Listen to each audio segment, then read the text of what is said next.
ከፍተኛ ሁኔታ ላይ ያለው ተብሏል። እንግዲህ በምርመራ ነው የሚታወቀው። ደፋሪው ባንጋሊ፣ ተደፋሪው ኢትዮጵያ። ይህንኛው ልጅ ሁለተኛ የተደፈረው ልጅ በጣም ከፍተኛ ሁኔታ ላይ ያለው ተብሏል። እንግዲህ በምርመራ ነው የሚታወቀው። እና ሌላ ወይና ሌሯጁ ጭራሽ ተደፍራችሁ መጣችሁ። እናንተ ደግሞ ማለት ነው እንደ ሀገር ነው ያስደፈራችሁን፣ ገደላችሁን። እኛም በእናት እንግዲህ እንደሰማችሁት ነው። አንድ ወንድማችን እንግዲህ በዱባይ ላይ ተደፈርኩ ብሎ ያው በነ ሳሪ በነ ሀቢባ ቤት የነገር ተሰምቶ አሁን ላይ ሚዲያው ላይ እንዳለ መነጋገሪያ ሆኗል። በጣም ነው የሚያሳዝነው። የምር እንደ ሀገር ነው ያስደፈረን። እውነት ነው። ቢያንስ እንኳን የሆነ በሴት መደፈር በሴት ነው የሚያምረው። ብቻ ወንድ ልጅ ራሱን ሲያስደፍር በጣም ይደብራል። በጣም ነው የሚያስጠላው። ኦ ማይ ጋድ። ብቻ አያድርስ ነው። ሁላችንም መፍረድ የለብንም። አትፍረድ ይፈረድብሃል ይላል ቃሉ ማለት ነው። እና ሁላችሁም አሁን ወንዶች ምናምን እናንተ የዱባይ ወንዶች ምናምን እያላችሁ የምታሽቃብጡ ወንዶች ማለት ነው ወይ ልጅ የሆነ ነገር አድርጎት ሊሆን ይችላል፣ ወይ አደንዙት ሊሆን ይችላል፣ ወይ ለሶስት ምናምን ብቻ ወይ የተኛበት ሳቅ ምናምን አይታወቅም እኮ መቼም ወንድ ለወንድ ይሄን ያደርገኛል ብላ አታስብም ማለት እንዴ፣ ወይ አጋጣሚ ምናምን ሊሆን ይችላል። እና ደግሞ እናንተ ደግሞ የተቀባበላችሁ እንደዚህ ማድረግ የለባችሁም ብዬ ነው ማስበው። አይ በቃ ሚዲያ ላይ እኮ ፍንጭ ነው የሚፈለገው በአሁኑ ሰዓት። በቃ ከባድ ነው። አምላክ ይሰውራል። እናንተ ባንጋሊዎች የሴቶቹ ቀመሳችሁ በቃ። ከዛ ደግሞ ወደ ወንዶች መጣችሁ። ኧረ የትኛው ዘመን ላይ እየሄድን ነው? ወይኔ ጊዜው ማረና ክርስቶስ። ኧረ ማረን፣ ይቅር በለን በፈጣሪ። እኛ ደግሞ የሴቶቹ እየገረመን ደግሞ ኧረ ወይኔ በማርያም በጣም ነው የሚያስጠላው። ወይኔ አምላኬ ወይ አድነን። ብቻ ከባድ ነው። ብቻ ሰው ልጅ እኔ አላቅም። ይሄኔ ወይ ጉልበቱን ተጠቅሞ ሊሆን ይችላል ወይ ብቻ ያው ታውቃላችሁ። በአሁኑ ዘመን ላይ ከፋ። የምር ብቻ ካፍቷል። አልፋችሁ ተርፋችሁ ወንዶችም ጀመራችሁ። ማስተዋሉን ያድለን። የምር ነው የምላችሁ። ማስተዋሉን ያድለን። ከእንደዚህ አይነት መቅሰፍት ይጠብቀን እግዚአብሔር አምላክ። እውነት የቤተሰቦቻችን አምላክ ይጠብቀን። እናቶችም ያው አንዳንዴ ከቤት ውጡ ምናምን እነዚህ ከሰዋቆች ጋር ሰዋቅ ነው ሹፌሮች በአረብኛ ስዋቅ ይላሉ። ስዋቃቸው ይጥፋና ጭንቅላቱን ነበር ይዘው ማበታን። እንደዚህ አይነቱን ይሄ በግ ምን አይነት ጭንቅላት ቢኖረው ነው አስባችሁታል? እንግዲህ ወንድ ልጅ ወይኔም ለኬ ሰይጣን ነው እንደዚህ ተጋርዶበት አይኑ ጨልሞት ነው እንዲህ ሊያደርገው የቻለው። አይጣሊያ ምን ቁንጣና ይባላል። ይገርማል። በቃ አሁን ላይ እኮ በቃ ፍንጭ ብቻ ነው ሚዲያ ላይ የሚፈለገው። እና ቢያንስ ልጅ እንኳን እንደዚህ ሚዲያ ላይ ምናምን በእርግጥ መውጣቱ ጥሩ ነው። ሌሎችም ሰው እንደዚህ ከባንጋሌ ጋር የሚኖሩ ልጆች ያኔ በቃ ጥንቃቄ እንዲያደርጉ ይረዳል። ግን ደግሞ አንዳንድ ጊዜ ደግሞ ይሄ ልጅ አሁን ነገ ላይ አስባችሁታል? በአይምሮ የሚፈጠረው ተጽዕኖ በጣም ከባድ ነው። የሆነ ነገር በቃ አይምሮ ውስጥ ተቀርጾ የሚቀር ነገር ነው። በየሚዲያው ላይ በቃ እሱ እንደዚህ ሆኛለሁ የሚልን ሁሉም ሰው ነው። ደግሞ ዛሬ ላይ በቃ አንዱ የተቀባበለ ነገ ላይ የማይጠፋ ነገር አይከብድም? ያሳዝናል። ወንድማችን አይዞክ ነው የምልህ። እኔም እንደራሴ እግዚአብሔር አምላክ እንግዲህ ያው ይጠብቅ። ዛሬ ደግሞ እኛ ካልተመረመረ ድንግሉን የተወሰደ መሰለሽ እንደ አንቺ ደግሞ ካልተመረመረ ምናምን ትላለች። እግዚኦ አያስቀም። እኔ ግን የምስቀው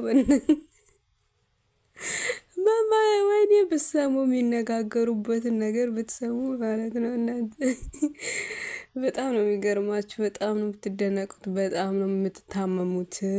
እናቴን ሆይ ነግ በነገ የሚባል ነገር የለም እንዴ? ቆይ ይሄ ተመርምሮ እንግዲህ ውጤቱ ሲመጣ ደግሞ እንግዲህ ዛኔ ደግሞ እንሰማለን የሚባለውን ይቀጥላል ማለት ነው። አቤቱ ወዴት እየሄድን ነው ግን? ኧረ በስመ አብ ወልድ ያስጠላል። በጣም ነው የሚያስጠላው። ሴቶቹም እኮ የኔ ስንቶቹ እኮ ስንት ጉድ አለ እኮ የኔ በየቤቱ ብዙ ነገሮች አሉ። የምር ብዙ ነገሮች ያው ሁሉም ሰው እኮ የኔ አምቆት ነው ህመሙን እንጂ ከዚህ የሚባሰ እኮ አለ ስንት ነገር እና ብቻ በጣም ነው የሚያሳዝነው። በተቻላችሁ አቅም እንደው ማርያምን ራሳችሁን ጠብቁ። ከምንም በላይ ራስን መጠበቅ ወሳኝ ነገር ነው። ነገ ላይ አይምሮዬ ላይ ተጽዕኖ ይፈጥርብኛል፣ ነገ ላይ ይጎዳኛል ብላችሁ ልታስቡበት ይገባል። የምታደርጉት ነገር ምናምን ለጊዜው ሊመስላችሁ ይችላል፣ ግን ነገ ላይ በጣም ጉዳት አለው፣ በጣም ተጽዕኖ አለው። ብዙ ነገር በቃ ባላሰባችሁት አጋጣሚ ወይ እነሱ ጤነኛ ላይሆኑ ይችላሉ ምናምን ለደቂቃ ምናምን ብላችሁ እነዚህን ግሞችን እንዳትጠጉ ሴቶችዬ፣ ቆፍጠን በሉዋ። የሚያምረው በሀገራችን ነው። ሁሉም ነገር መሸነፍ የለባችሁም እባካችሁ። የሆነ ነገር በቃ ፍንጭት ምናምን ነገር ስታዩ ጠንቀቅ በቃ አላ ድምጽ ማሰማት መቻል አለባችሁ እላችኋለሁኝ እህቶቼ፣ ውዶቼ፣ የምወዳችሁ ማከብራችሁ እና በተረፈ ሰላማችሁ ብዙ ትትርፍ ይበልልን። እንግዲህ የዛሬው ዜና ይሄን ይመስላል። እንግዲህ ቀጣይ ደግሞ ምን እንደሚፈጠር ቀጣይማ በምርመራ ነው። ቀጣይ የምርመራውን ደግሞ እንሰማለን ማለት ነው። ውጤቱን ደግሞ ይዘን እንመጣለን እላችኋለሁ ቤተሰቦቼ። ለቻናሌ አዲስ የሆናችሁ ቻናሌ ላይክ እና ሰብስክራይብ እያደረጋችሁ አበረታቱኝ።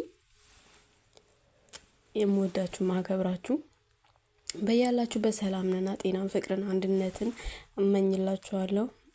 እግዚአብሔር አምላክ ይጠብቀን፣ የእውነት ይጠብቀን፣ ፈጣሪ ይጠብቀን፣ አይለየን። ከባድ ነው ይሄ ልጅማ ዋጋውን ማግኘት አለበት ብዬ ነው ማስበው ነው። ያው ለነገሩ የዱባይ ህግ ከባድ ስለሆነ እውነት ከሆነ እንደ እውነቱ ወይም ደግሞ ለመፌመስ ወይ የሆነ ብለው እነሱ አውቀው ወይ እና ከሆነ ያው ምንም አይደለም። ግን ይሄ ልጅ እውነት እንደዚህ አይነት ነገር ጥቃት ካደረሰበት ግድ ዋጋውን ማግኘት አለበት ብዬ ነው ማስበው፣ መቀጣት አለበት። ምክንያቱም ይሄ የለመደ ነው ብዬ ነው ማስበው። አንድ ሰው ልጅ እኮ የሆነ ልምድ ሳይኖረው የሆነ ነገር ተዳፍሮ ሊያደርግ አይችልም አይደል እንዴ? እና የለመዱ ናቸው በቃ ብዬ ነው ማስበው እንጂ እንዴት ቢደፈር ነው ምን ኃይል ቢደፍረው ነው እንደዚህ እሱን ሊያጠቃው የሚችለው? እና እንግዲህ እስኪ አዲስ ነገር ደግሞ ስንሰማ ስለ ውጤቱ ምናምን ይዤላችሁ እመጣለሁ። ውዶችዬ የምወዳችሁ ሼር እና ላይክ ማድረጋችሁን አትርሱ። ሰብስክራይብ አድርጉልኝ፣ አበረታቱኝ። በተረፈ ሰላማችሁ ብስት ትርፍ ይበልልኝ። በርቱ የኔ ጠንካሮች፣ የኔ ቅመሞች ማለት ነው። ቅመሞችዬ ራሳችሁን ጠብቁ እሺ። ቆፍጠን በሉ። ባይሆን ስትወጡ ድረብረብ ዚብ ያለው ነገር ልበስ። አንቺ የተመታሽ እንዳትሉኛ። ቁልፍ ባይሆን ቁልፍ ማታ ስተኙ እየቆለፋችሁ ተኙ። ወይኔ እናቴ ኧረ በስመ አብ እንዴት እንደሚገርም ነገሩ አይገርምም? አያስቅም? በስመ አብ ወልድ ታምር እኮ ነው፣ ገና ታምር። ነገ ደግሞ ምን እንሰማ ይሆን?